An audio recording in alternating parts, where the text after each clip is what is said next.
Hey everybody, and welcome back to another RCT2 reviews. Today we continue our head-to-head 9 reviews with round 7, match 1.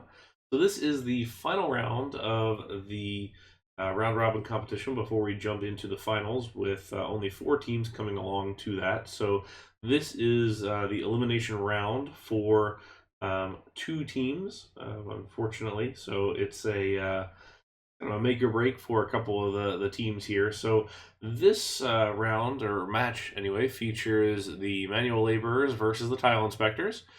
So the manual laborers are here kind of fighting for their life on this one, and the tile inspectors are the provisional first place, I think, in their division. So we'll start with manual laborers. This is Diablo de Malaga. And if you're familiar with Malaga, that's a region in Spain, a little city down south, um, known for some pretty spectacular natural landscaping and some nice kind of Moorish type architecture. I said on the Villa Rouge review from round 5 that it was kind of funny seeing that one released because I was there during that time. I was also in Malaga at the same time, so this one was another kind of pleasant surprise, seeing what there is to see. So what's cool about this one is it's definitely sort of an old school build. I believe they ended up building this in a really short amount of time, but uses a lot of older type scenery, some early on kind of Pro Tour level scenery. But there's a lot to see on this one that's pretty cool. So let's start out picking up the wooden coaster here partway through. And I actually really like this layout. So we've got nice lift into this sort of figure eight, and then we got this sequence here that some people weren't a huge fan of, but I actually really liked that. Nice big drop right here. But I was a huge fan of this sort of twist. It's definitely odd and might feel a little bit kind of misshapen, but I just kind of like how big it is. And then you get this huge drop right over the water here as it comes back up. Kind of reminds me of Hercules at Dorney Park. Into our transfer track kind of down below. And then we've got this kind of weird interlude here at the end that goes up the lift, wraps around, and then comes back into the brakes here. So a little bit odd, not quite enough brake room space, but I do sort of like how that's split up on either side there. Um, Nice kind of maze through this space. So we have this sort of Alhambra-esque palace as we come into the park here. Off to the side, we cross the big arch bridge here, which really reminds me of the arch bridge in Ronda, which is one of the towns we stayed in. So it definitely has that sort of vibe. Before you cross the bridge, you can kind of go down the little village here to the side. Nice little church here. Um, Definitely picking up the tile inspector's little pallets here, or the little stands throughout. Spanish flag hanging down on the side here. And you can take this walkway all the way down to the riverboats ride down here. Um, and another one of those old school type attractions that you'd see in a lot of older RCT parks from New Element, where it's kind of a long river ride that kind of wraps around and does all its thing. 3 minutes 43, not crazy long, but it also does have this nice culminating final drop that's huge and interacts with the wooden coaster here a little bit, um, which I think is pretty nice. And then comes back here to the station. So cool landscaping here. Love the hanging vines, that sort of thing. We cross the bridge and we get into the actual kind of fortress palace type thing. You've got the great hedges kind of throughout, nice tower work, and I like the simplicity of the overall thing. I mean, I know this is a speed build with kind of older type objects, but I actually kind of like the vibe of the whole thing. It's clean, it's easy to read. Like the colors, this sort of washed out tan that goes well up against the reddish and the rock landscaping. You've got your red roof here to stand out against everything else, and then your accent colors with these blue awnings over here and the green on the windows, and then all the fountains and little lagoons with the hedges. So very cool and very nicely put together there.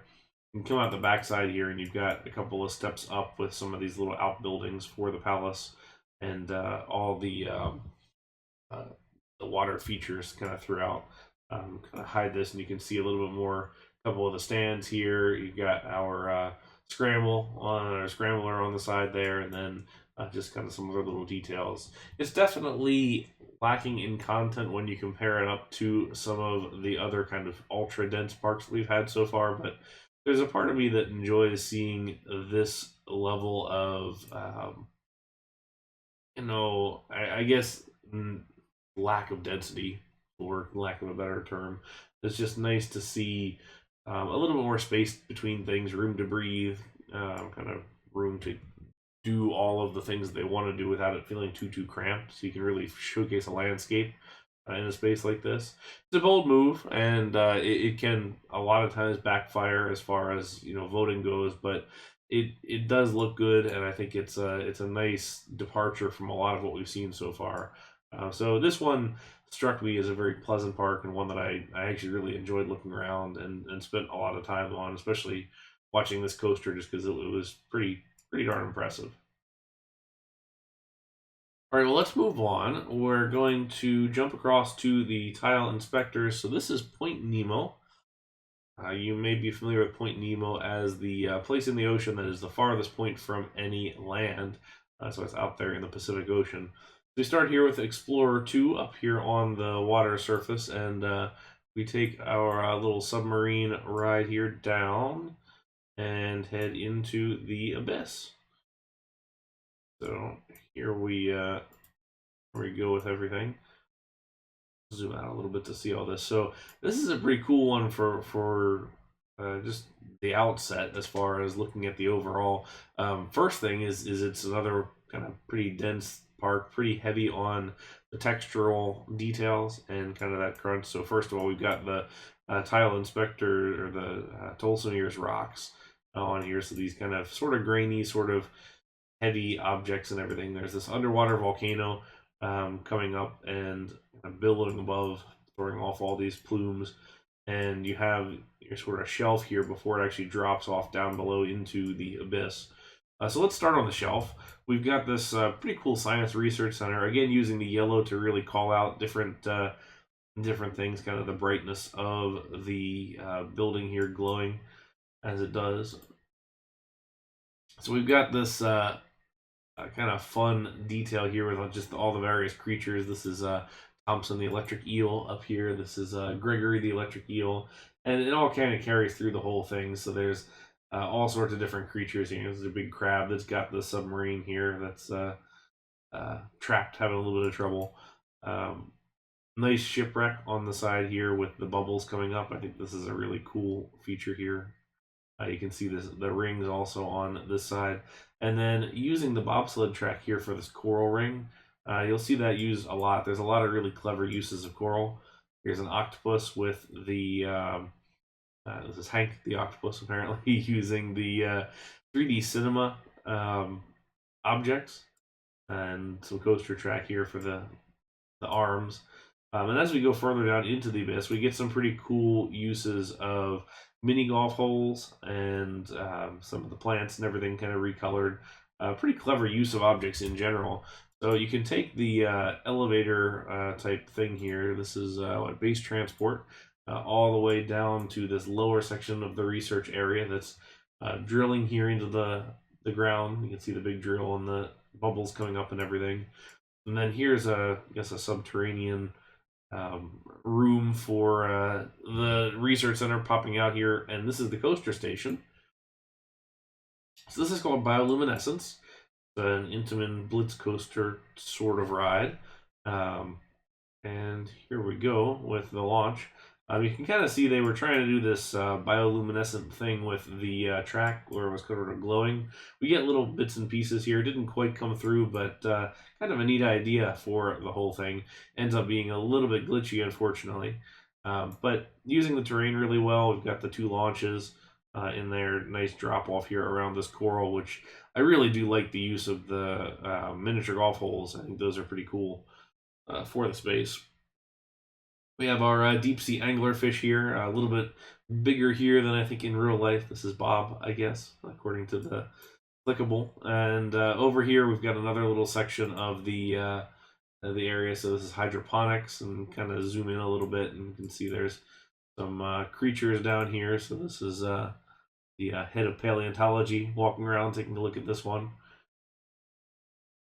Lots of little bits and pieces through here. So there's like scuba divers with these little scooters coming around. There's um, schools of fish. There's the submarines. There's some kind of eels sticking out. There's just all sorts of different characters and things like that. There's uh, this guy, which is an ancient evil, awaits release, which is awfully concerning as you look at the excavator that's kind of going on over here. That's probably unwittingly doing some damage.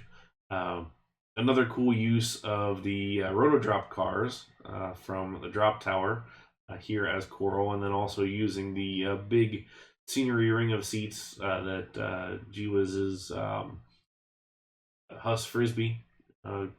Another use for that. So it's amazing just how we continue to find interesting uses for different objects. So another cool use for that.